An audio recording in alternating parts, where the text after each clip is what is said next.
All right, I made a little bit of progress today on the master cylinder. This part right here.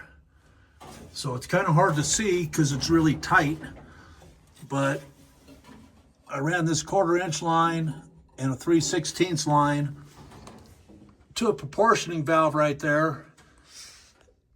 And I built a bracket. Like I say, it's really tight under there, but you could see, yeah, maybe you can't.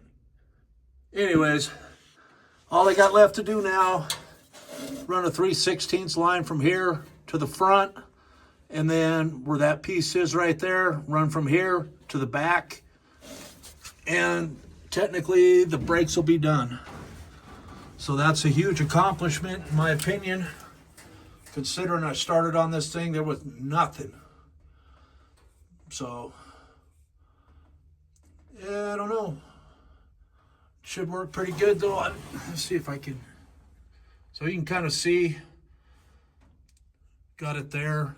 That is not my weld. It's holding though. I looked at it, but yeah, you can kind of see it, the bracket. But anyways, I made a bracket back there, bolted up that proportioning valve, and then did the lines going into it, and do the ones coming out tomorrow. Anyways, have a good day. Bye.